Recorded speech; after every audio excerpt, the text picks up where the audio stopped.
ভাৰত পাকিস্তানৰ মেচ মানে উত্তেজনা উন্মাদনা। ভাৰত পাকিস্তানৰ মেচ মানে অন্তহীন অপেক্ষা উৎকণ্ঠা।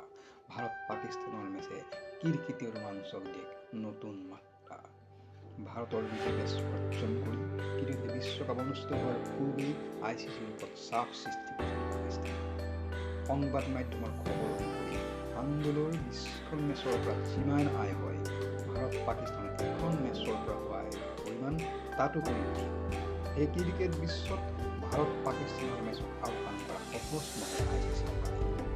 ভাৰত পাকিস্তানৰ মেচ নহ'লে কেৱল ICC আৰ্থিক ক্ষতিৰ সন্মুখীন হ'ব এনে নহয়, লোকচান হ'ব, ব্ৰডকাষ্টাৰ অংশগ্ৰহণ কৰিব, সামগ্ৰিকভাৱে ক্ৰিকেটৰ সৈতে পাৰ কৰা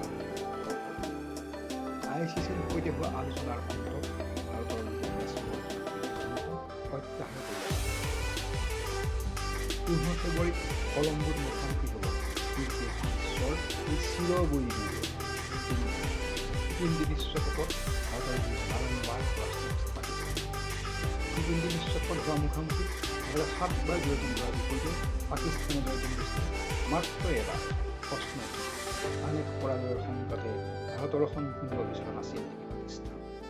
টি-20 বিশ্বকাপত প্ৰতিপক্ষৰ বিৰুদ্ধে শক্তিশালী পৰাপক্ষণ কিন্তু ধাৰাবাহিকতা ৰক্ষা কৰিব পাকিস্তানে।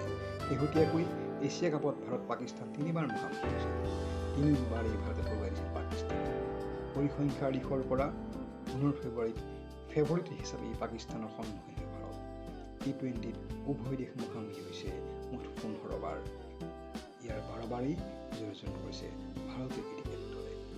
টি-20 বিশ্বকাপ অনুষ্ঠিত হোৱাৰ পূৰ্বেই ভাৰতৰ বিৰুদ্ধে মেচ বৰ্জন কৰি পাকিস্তানে যি হইচই সৃষ্টি কৰিছিল, 15 ফেব্ৰুৱাৰীত তাৰ উত্তৰ দিবলৈ সাজু হৈছে সূৰ্যকুমাৰ যাদৱ নেতৃত্বাধীন ভাৰতীয় ক্ৰিকেট দল।